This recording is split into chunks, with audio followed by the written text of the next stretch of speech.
कुछ देर विचार करने के बाद आखिर अधीश ने प्रज्वलन को स्वीकार करने का निर्णय ले ही लिया। लेकिन क्या ये फैसला वास्तव में यह अधीश के लिए लाभदायक सिद्ध होगा, या वो नई मुसीबत को न्योता देने जा रहा था? जीवन रक्षक कड़े के बिना कैसा होगा अधीश का आगे का सफर? अधीश उस मेज पर रखे पात्र को ध्यान से देख रहा था। पात्र में जलती पारदर्शी लौ पर अपनी आंखें टिका दी। प्रज्वलन आग का छोटा सा गोला था, फिर भी उससे अतुलनीय प्रचंड ऊर्जा निकल रही थी। काफी देर तक इसी तरह देखने के बाद भी अधीश उसके ढक्कन को हटाने में हिचकिचा रहा था।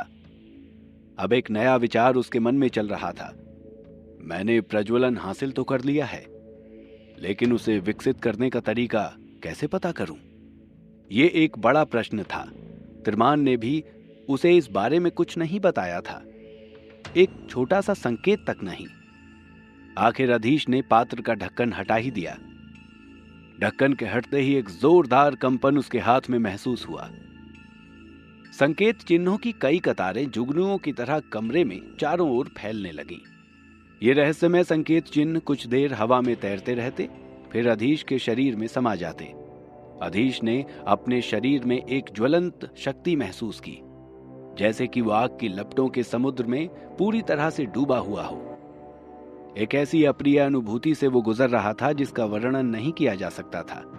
अधीश ने कसकर अपनी आंखें बंद कर लीं और उस शक्ति को अपने शरीर में बहने दिया और उसे महसूस करता रहा। अधीश के दिमाग में अचानक एक गहरी अनुभवी आवाज सुनाई दी। आखिर आप आ ही गए। अधीश की आंखों के सामने का दृश्य भी बदल गया। अब जैसे कि वो एक अपरिचित और विशाल शून्य में था। इस स्थान के चारों ओर प्रचंड ज्वालाएं जल रही थीं। उसे एक बार फिर वही आवाज सुनाई दी। आखिर आप आ ही गए। भाग्यशाली हैं आप जो आपको वो प्रज्वलन मंत्र प्राप्त हुआ है। आप इसे प्राप्त करने के योग्य हैं। आप मेरे बारे में सब कुछ जान लेंगे। जल्द ही व्यापक लपटें धीरे धीरे एक विशाल आकृति में परिवर्तित हो गईं। वो आकृति अधर में थी और उसके पैर जमीन को नहीं छू रहे थे। आकृति पूरी तरह से आग की लपटों से ढकी हुई थी और अधीश उसकी ओर ठीक से देख भी नहीं पा रहा था। लेकिन वो आवाज बहुत रहस्यमय और आकर्षक थी। अधीश एकाग्रचित्त होकर उस आवाज को सुन रहा था। आकृति पुरुष बोले जा रहा था। कितना खूबसूरत समय था वो। मांत्रिक अपनी शक्तियों का विस्तार कर रहे थे और बहुत से नए और महान मांत्रिक उभर रहे थे। इनमें कई ऐसे भी थे जिन्होंने अपनी पहचान गुप्त रखी। उस युग को मांत्रिकों का स्वर्ण युग कहा जाता था। महान पौराणिक जादूगरों के नेतृत्व में हमने अनगिनत युद्ध लड़े, यहाँ तक कि हमारा विरोध करने वाले अनगिनत देवताओं को भगा दिया।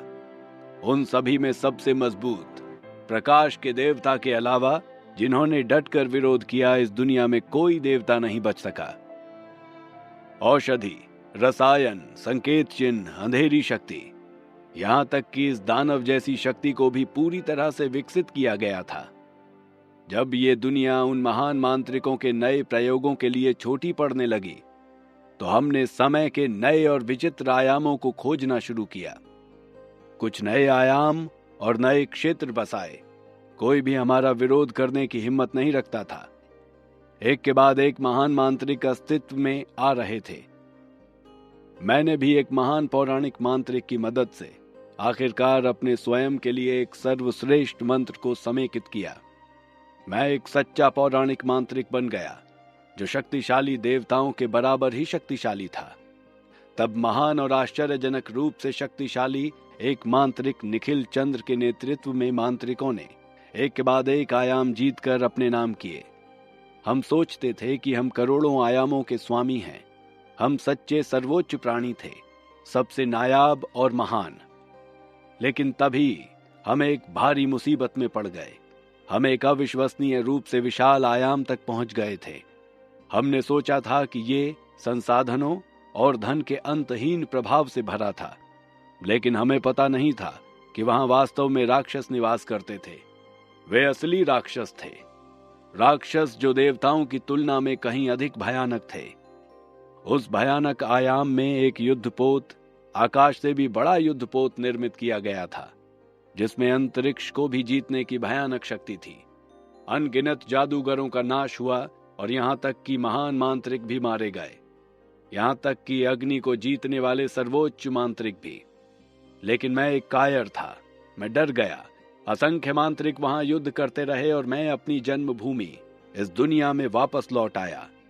तब से मांत्रिक निखिल चंद्र का नाम एक उपहास बनकर रह गया है। मांत्रिक उसका मजाक उड़ाते हैं, उस पर हंसते हैं। कहते कहते वो अग्नि पुरुष कुछ थम गया। ऐसा लग रहा था जैसे उसका गला भर आया है। अधीश, जो अब तक ध्यान से उसकी कहानी सुन रहा था, उसके चुप होते ही अचानक बोल पड़ा। फिर क्या हुआ? अग्नि पुरुष ने एक गहरी सांस छोड़कर कहा, उसके बाद न जाने कितना समय बीत चुका है। मैंने सोचा था कि मैं शांति में रह सकता हूं, यहां तक कि अगर दूसरे मांत्रिक कहीं युद्ध कर रहे होंगे तो भी मैं यहां सुख और शांति का आनंद लूंगा। लेकिन ऐसा ना हो सका। मेरा मन हमेशा मुझे धिक्कारता रहा, ग्लानि से मैं भर उठा। लेकिन अब एक और मौका मुझे मिला है। महान मांत्रिक अमरनाथ ने एक बार फिर मुझे इस लायक समझा है कि मैं उनके साथ युद्ध करूं, गौरवशाली भूमि को छोड़ने और सभी आयामों के राक्षसों के खिलाफ एक अंतिम लड़ाई करने के लिए कहा, ताकि स्वर्ण युग फिर से वापस आ सके। इस बार मैं कायरता नहीं दिखाऊंगा। मैं महान मांत्रिक निखिल चंद्र अपने गौरव के लिए लड़ने जा रहा हूं। मैं इस जगह को छोड़ने वाला हूं। हो सकता है कि मैं इस बार कभी न लौटूं, और मुझे नहीं पता कि वास्तव में क्या होगा। शायद मांत्रिक अपनी महिमा बनाए रखेंगे या शायद अपना गौरव हमेशा के लिए खो देंगे, लेकिन हम प्रयास करेंगे। इसीलिए मैं प्रज्वलन को पीछे छोड़कर जा रहा हूं, मेरे अस्तित्व के एकमात्र सबूत के रूप में। अधीश चकित सा अग्नि पुरुष की ओर देख रहा था। अब उसे इस शक्तिशाली व्यक्तित्व का नाम जानने के बाद खुद पर भी आश्चर्य हो रहा था। ये तो एक महान पौराणिक मांत्रिक था, निखिल चंद्र, जिसने इस प्रज्वलन को विकसित किया है। लेकिन जैसे ही अंतिम शब्द बोला गया, ज्वाला की विशाल आकृति गड़गड़ाहट के साथ ढह गई और एक बार फिर लपटों के रूप में बदल गई। बस निखिल चंद्र की आवाज ही पीछे छूट गई। अधीश को पहली बार मांत्रिकों के इस गौरवशाली इतिहास के बारे में पता चला। महानतम मांत्रिक, उनका स्वर्ण युग, नए आयाम और देवताओं के साथ उनका संघर्ष, ये सब अधीश के लिए बिल्कुल नई बातें थीं। अधीश ने इन विवरणों को अपने दिमाग में गहरे अंकित कर लिया था। अब वो जल्द से जल्द इस जानकारी का विश्लेषण करना चाहता था। तभी एक जोर का स्वर उत्पन्न हुआ और अधीश, जिस अवर्णनीय शून्य में था, वो अचानक गायब हो गया और वो एक बार फिर जाग उठा। उसने पाया कि वो अभी भी उसी छोटे से कमरे में था। उसी समय कांच के पात्र के भीतर जल रहा आग का गोला भी गायब हो गया था। केवल खाली पारदर्शी पात्र पीछे रह गया था। अधीश का दिल कांप उठा। प्रज्वलन उसके भीतर प्रवेश कर चुका था और जब वो निखिल चंद्र का संदेश सुनने में व्यस्त था, तभी उसकी चेतना में कुछ अंतर आ गया था। अब उसे ये अंतर स्पष्ट रूप से महसूस भी हो रहा था, लेकिन वो बदलाव क्या था, ये उसे नहीं पता था।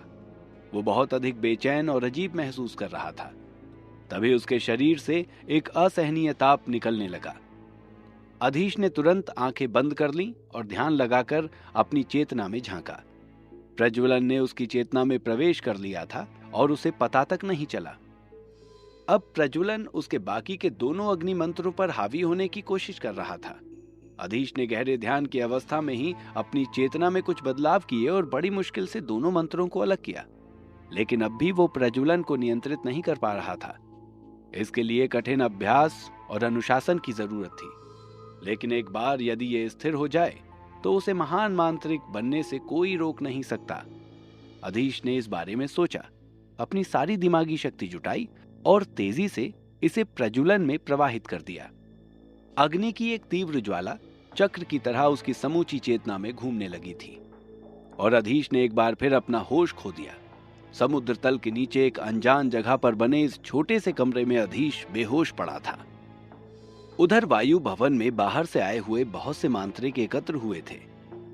उनके पहनावे देखकर ही लग रहा था कि वे बाहरी थे, लेकिन वास्तव में वे वर्षा भवन और जादू भवन के मांत्रिक थे। पूरे कुर्दमान द्वीप समूह पर इन्हीं 3 विशाल गुटों ने लगभग हर जगह अपना नियंत्रण स्थापित कर रखा था। इसके अलावा तीनों गुटों में से प्रत्येक के पास समान स्तर की ताकत थी और उनके बीच भारी प्रतिस्पर्धा भी थी। जादू भवन थोड़ा बेहतर था क्योंकि जो लोग उनके साथ जुड़ गए थे वे चौथे स्तर या उससे ऊपर के मांत्रिक थे, इसलिए उन्हें जिन संसाधनों की आवश्यकता थी वे बहुत कीमती थे और आमतौर पर विशाल महासागर में भी पाए जाते थे। इस कारण उनके अन्य गुटों के साथ उतने झगड़े नहीं होते थे। लेकिन वर्षा भवन और वायु भवन के साथ मामला अलग था। इन दोनों गुटों के बीच कई क्षेत्रों को लेकर असहमति थी और उनके बीच अक्सर छोटे छोटे टकराव होते थे, जिससे उनके संबंध तनावपूर्ण बन गए थे। हालांकि आज तीनों गुटों का एक साथ आ जाना ही एक दुर्लभ घटना थी। छोटी कदकाठी और तांबे जैसे रंग के बालों वाला एक मांत्रिक उमाली से कह रहा था, मांत्रिक उमाली, ये मामला पूरे कुर्दमान द्वीप के लिए आर या पार का मामला है। उसने कुछ कठोर और रूखे स्वर में ही कहा था। मांत्रिक उमाली वायु भवन के अध्यक्ष होते हुए भी काफी विनम्र व्यक्ति थी। इसी कारण उन्होंने इस मांत्रिक के रूखे शब्दों को भी ध्यान से सुना। उन्हें गुस्सा भी नहीं आया। इसके बजाय उसने विचार करना शुरू कर दिया। कुछ देर बाद उमाली ने अपना सर उठाया और आंखें सिकोड़कर उसकी ओर देखा। उनकी आंखों में एक चमक थी। उन्होंने धीमी आवाज में कहा, इस बार समुद्री जानवरों की चाल कुछ अजीब है। चूंकि आप सभी आए हैं, मुझे यकीन है कि आप स्थिति को स्पष्ट रूप से समझ रहे हैं। हालांकि कुछ ऐसा है जो आप नहीं जानते होंगे। इस बार कुछ और असाधारण और बड़े आकार के समुद्री जानवर हमारे आसपास के क्षेत्र में देखे गए हैं। कौन से जानवर मांत्रिक उमाली? वर्षा भवन के एक मांत्रिक ने बेचैन होकर पूछा। मांत्रिक उमाली ने कहा, दो अत्यंत बड़े आकार के मच्छ दानव, मांत्रिक रेवान। रेवान के साथ साथ कई और मांत्रिक भी चौंक पड़े। क्या कहा आपने मांत्रिक उमाली? मच्छ दानव? यह कैसे संभव है? सभी मांत्रिकों के चेहरे अचानक से बदल गए। उमाली की बात सुनकर वे सभी गंभीर हो गए थे। वे अच्छी तरह जानते थे कि ये जानवर, ये मच्छ दानव क्या संकेत देते हैं। विशाल महासागर के सच्चे शासक उनके जैसे मांत्रिक नहीं थे, बल्कि ये अंतहीन समुद्री जानवर ही थे। इसके अलावा इन समुद्री जानवरों में सबसे भयानक ये मच्छ दानव ही थे। शायद और भी खतरनाक समुद्री जानवर थे, लेकिन अभी तक उनके बारे में अभी किसी को पता नहीं था। और ये मच्छ दानव तो किसी महान मांत्रिक से भी ज्यादा शक्तिशाली थे। सौभाग्य से ये समुद्री जानवर आमतौर पर अलग अलग काम करते थे। प्रत्येक राजा जानवर के पास उसके क्षेत्र के रूप में एक पूर्ण निर्धारित क्षेत्र था, जिसमें किसी अन्य राजा जानवर की अनुमति नहीं थी। अगर कोई पास आता तो वो दूसरे राजा जानवर के हमले को उसे झेलना पड़ता और इसमें कई बार कोई ना कोई मारा जाता। एक ही समूह से संबंध राजा जानवर एक दूसरे के प्रति थोड़े मित्रवत हो सकते थे, लेकिन फिर भी उन्हें एक दूसरे के क्षेत्र में अतिक्रमण करने की अनुमति नहीं थी। और वर्तमान स्थिति, जहां दो मच्छ दानव देखे गए थे जो कि राजा जानवर थे, उनके मांत्रिकों के खिलाफ आ जाना वास्तव में एक असामान्य घटना थी। मांत्रिक उमाली ने बिल्कुल धीमी और ठंडी आवाज में कहा, और उससे भी बड़ी बात यह है कि अब इन दो जानवरों ने भी कुर्दमान के आसपास अपने क्षेत्र बांट लिए हैं और हमला करने की ताक में हैं। अब मैं बस इस बारे में आप सबके विचार जानना चाहता हूं, क्योंकि हमारे बीच आपस में चाहे कितने भी मतभेद हों, आप में से कोई भी नहीं चाहेगा कि हमारा घर जानवरों के हमले झेले, हमारा कुर्दमान हमेशा के लिए शत्रु के हाथ में चला जाए। मांत्रिक उमाली की बात सुनकर सभी सोच में पड़ गए। उनकी बात सही तो थी, लेकिन काफी मुश्किल भी थी। तांबाई बालों वाले मांत्रिक ने कहा, मांत्रिक उमाली, आपको क्या लगता है अब हमें क्या करना चाहिए? क्या हम वास्तव में उन मच्छ दानवों को हरा सकते हैं? क्या होगी मांत्रिक उमाली की योजना समुद्र की ओर से आए हुए इस नए खतरे के खिलाफ? क्या अपनी जमीन को बचाने के लिए ये तीन विरोधी गुट आपस में मिलकर युद्ध करेंगे?